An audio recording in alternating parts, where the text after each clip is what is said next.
Hi there. Welcome to Public Art 101. This is session number 1, and we're exploring why public art. Let's start from the beginning.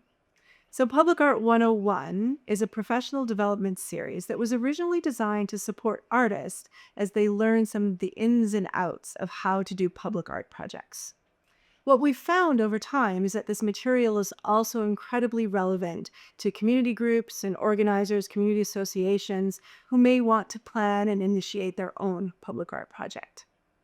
Public Art 101 is an introductory overview, kind of a high-level overview of all of the steps that you'll need to undertake in order to develop a public art project. Let's talk a little bit more about Calgary Arts Development, why we're committed to public art and supporting public art and artists in our city. Calgary Arts Development, often known as CADA, has a vision of a creative, connected Calgary through the arts, where everyone is empowered to live a creative life.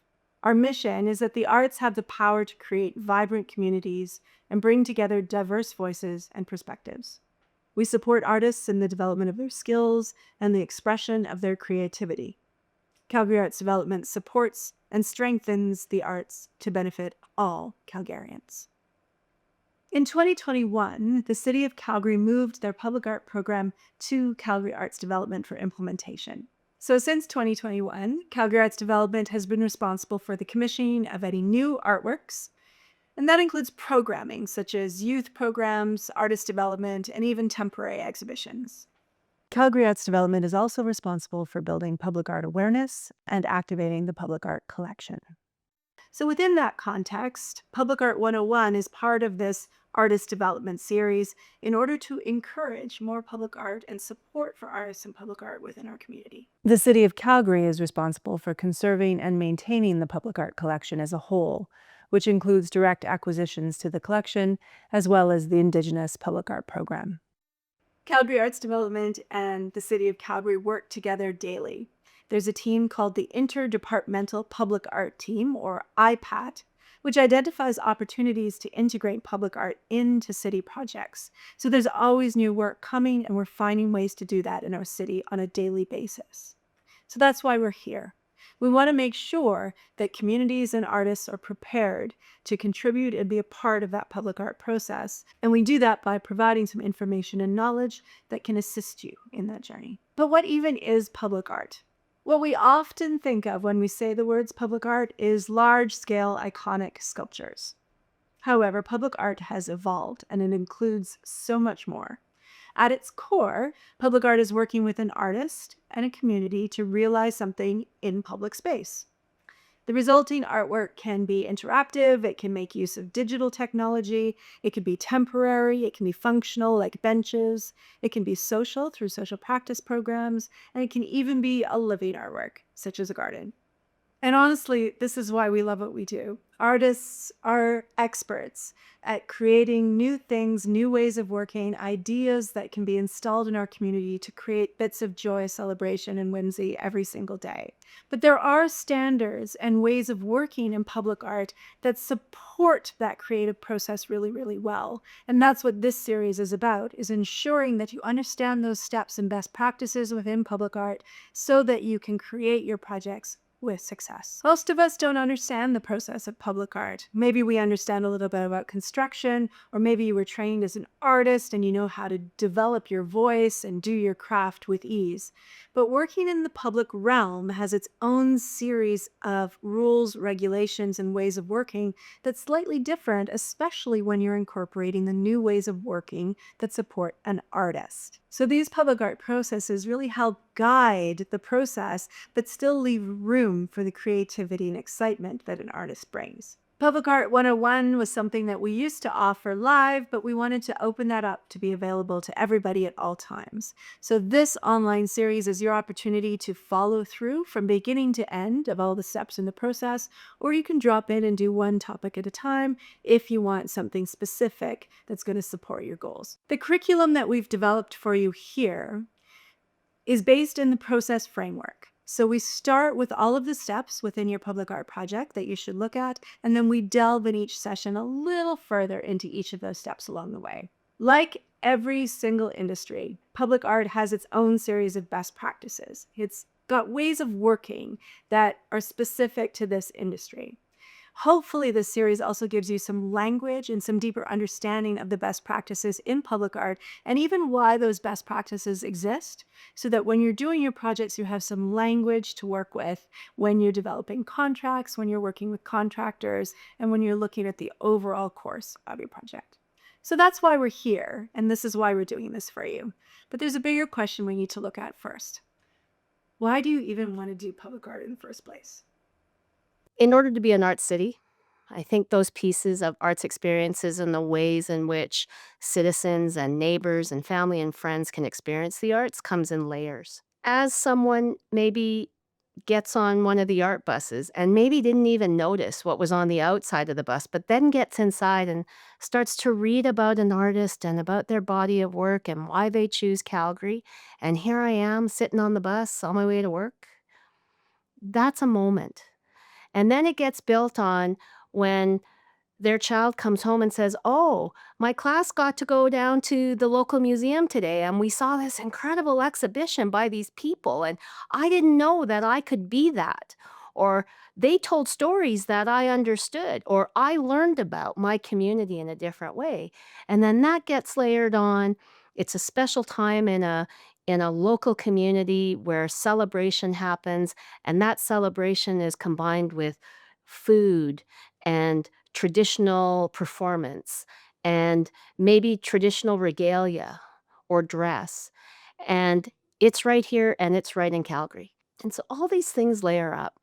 And public art is one of the first places, one of the first layers where that starts to kind of get embedded to who we are and how we live. And and I often talk about, creating a city that all of us deserve, not some of us. And public art does that in so many ways. It isn't always about the built structure. It isn't always about, um, uh, a statue or a mural, although those are in the realm, they're accessible, they're easy to see. And I think that's really why I'm so keen and excited for Calgary Arts Development to be a part of, um, impacting Calgarians through public art, because we get the great honor and privilege of being surrounded by artists who see our communities and our cities through this set of lenses that is extraordinary and that I think connects us. And every time I see people looking at Wonderland in front of the Bow Building, or seeing Jared Sitter's murals and seeing them, right? We talk about, I see me in that art. Uh, the the incredible stories we hear from artists who are in community, undertaking their public art projects and talking with people from that place. Those are good things. That's how we will be connected, and that's how we will create a city that all of us deserve, not some of us.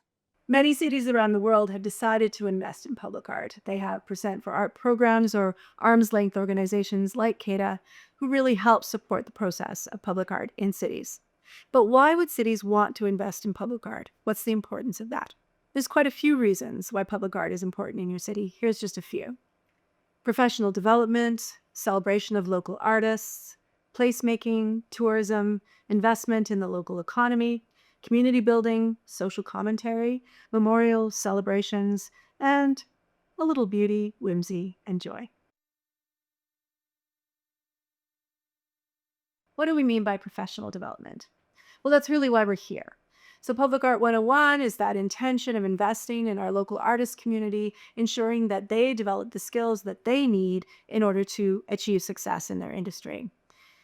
That professional development will help these local artists not only get more work within their own community, but then start to branch into a national and international stage where we can take the voices and the artists from Calgary and start to expand to the world. It's really important in the public art program to have a balance of local talent and international talent represented in our public art collection. Um, people often will say they want to see more local talent, and that is absolutely one of the fundamental goals of the program is to foster local talent and to create a system where artists who are from Calgary can make their life here and can actually make a living wage here. Um, all of that being said, there's still a lot of value in opening up opportunities for international artists because a, it becomes a sharing of ideas. It opens up our city for other artists to come and work here and bring new ideas here. And it also creates opportunities for our artists from Calgary to travel abroad and bring their skills to other parts of the world. And so it's really important for us to maintain that open door where we have kind of the balance of both local and international talent able to work here. Our local talent is going to be supported through the public art program by creating opportunities for artists to be able to kind of build their practice from the ground up. So this program has opportunities for artists very early in their career, and then provides opportunities for them to have stepping stones to build to more and more complex projects as they continue to foster their skills and grow their practice. The more public art we create within our own city, the more opportunities we're giving to our own local artists to start to develop their career and get that career success on their own. Because I think the automatic assumption is when you talk about putting the public back into public art, the assumption is perhaps then artists are somehow not given the same um, uh, authority or agency to, and curators as well, to um, assert their vision, and that maybe that the artistic excellence might slip a little bit.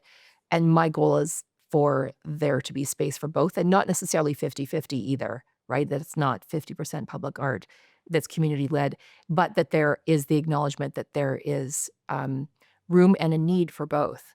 You know, as a taxpayer funded organization, we definitely do need to consider the public. However, we are also affording opportunities for artists, and we do want to see artistic excellence within our public art that helps Calgary shine as a leader in this space. That's definitely our goal. Placemaking is a really important part of our city.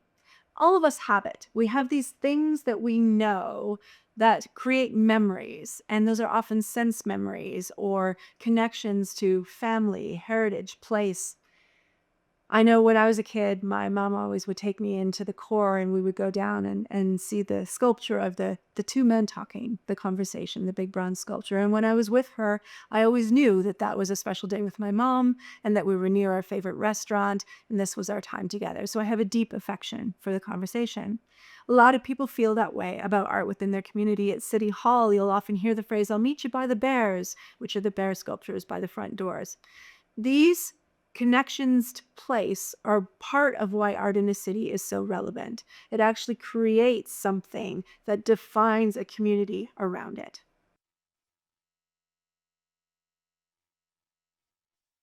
Because of placemaking and how each of these art projects create that sense of place, tourism is a huge part of the arts industry. People want to come see those unique places within a city and start to understand the context of those pieces within a city. It's a way of bringing art to that ultimate democratic place of here we are, you're a part of the society, we're all here, and we're going to show you different voices, we're going to express different things and share in our city here together. It reflects our identity, it reflects who we see, who is missing. That's a big part of it, whose voices are not reflected here. I think it's an important part of creating a sense of place and belonging in a city that people may not even be able to articulate, but somehow it can start to come into their consciousness, even if they're not in the art world. You know, there are iconic pieces that become a story about that city eventually over time, right? And people may love them or hate them, or they might start with hating and move towards, actually it's growing on me. This is part of, that touch point where we talk about what is art, and it can be extremely political, very, very controversial. And that's why I think it's very important in my role to center the public within public art. That is very clear to me that that is a big part of my goal in with working with CADA, especially with our responsibility to taxpayers.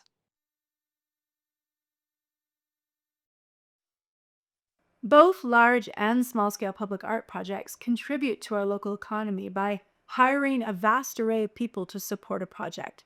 So even when the artists themselves might come from out of town, they're hiring local fabricators, they're getting materials from local businesses, they might have mentees and people who work with them to support the project as laborers. All of these things go into the development of a project and also contribute to the economy within a city. I think what a lot of people don't think about when they think about public art is that investment in public art is investment in our economy. And so people often think that when a public artwork is created that it's just one artist doing everything, and that's not true. There's an entire economy behind the creation of a public artwork. So there are many different facets and trades and professions involved in bringing a piece of art from concept, from the artist's concept into reality. And public art is actually a really big economic driver in our creative economy and in our economy as a whole. So when you think about creating a sculpture in the public space, um, oftentimes what will happen is an artist will come up with the idea, um, but then it takes an entire team of professionals to do the engineering of that, to determine the installation process, to source the materials, and to actually build the artwork in a way where it can be presented in the public realm. So there are a lot of different parts of the economy that are activated every single time an artist does any work.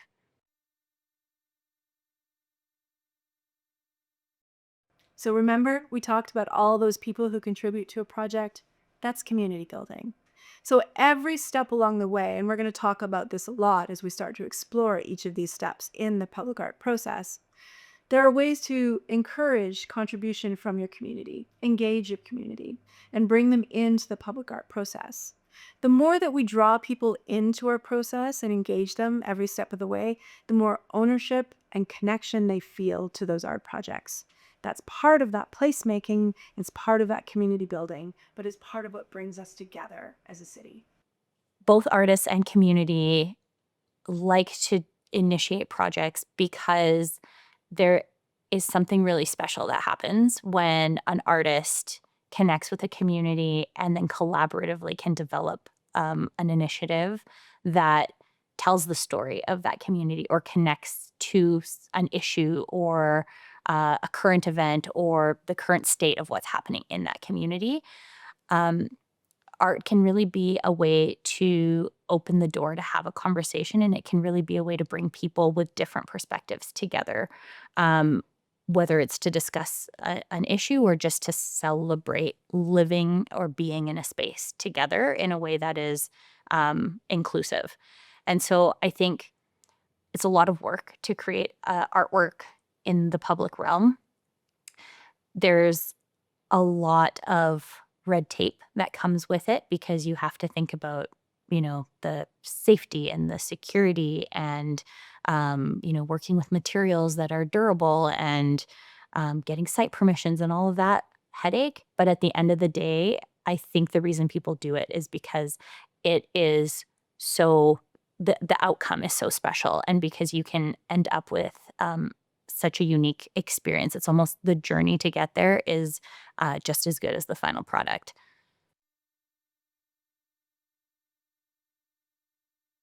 Some of the ways that we bring people together are through social commentary, ways of looking at our community maybe a little bit more critically so that we can start to identify places where we want improvements with our community. We're going to talk about community engagement as we go along and ways to do that, but a lot of community engagement can be done around a need or an issue in a community, and it's really exciting to see how art can contribute to those conversations. When I first started, I did a survey of all the artwork in the collection. Less than 3% was by Indigenous artists. Even less than that was represented by the nations that live around Calgary. And so we had 3 works by local nations, and everything else was not by local Indigenous people or from those from the Blackfoot Confederacy. And so one of the first things that we looked at and embedded into that was bringing up that presence of our local Indigenous artists into the collection. That's what I've been working on. Public art can be a great way to create a memorial or a celebration within your community.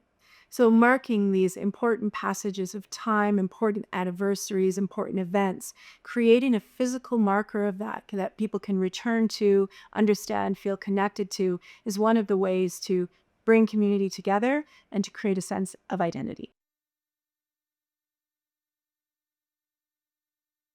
And truly, we can't discount the importance of beauty, whimsy, and joy. Isn't it wonderful to walk through your streets and get a little gem that surprises you every day? Something that makes you see your environment a little bit differently? All of these things are an important part of existing within a community and a city, and is part of the reason that we invest in public art. Public art is one of those vehicles for sparking a thought or a reaction, or a laugh, a giggle. It's fun to see certain aspects of public art. Like in Vancouver recently, have you seen the friendship bracelets that have been with the Taylor Swift concert placed around the public art pieces? I mean, that's a beautiful thing to have happen organically, spontaneously like that. There's a reason why that happens, right? It's a place for us to show visually how we're feeling in this moment. It's we were here, we're leaving a trace of ourselves here, and we're adding to what was already here before. Um, that isn't necessarily anything other than we're happy to be here. These are fun. Let's do this. And that's a lovely thing for public art to provide that opportunity of exchange. And then all of us are talking about it, right? The photos are being shared on social, and public art is sort of insidious in the sense that it can be a part of storm drain covers. It can be a part of driving through an underpass. You may not register it, but it's part of what you're taking in as you're going about your daily life. It may be people's only experience of art that whole year. Just remember, we here at Calgary Arts Development are here for you. Our job is to support you in your journey. We do artist development to benefit all Calgarians. So please, if you have any questions at all, reach out to us at any time at publicart@calgaryartsdevelopment.com. I hope this session has inspired you to understand why you'd want to do public art and to help you understand why we're committing to this Public Art 101 process. As you join me through the rest of the journey, we'll start to look at the steps of that process, delve into them in a little more detail, and hopefully inspire you to start your own project within the community. Our next session coming up, we'll look at that public art process flow, that high-level overview that will provide you with the framework for where we're going next. See you then.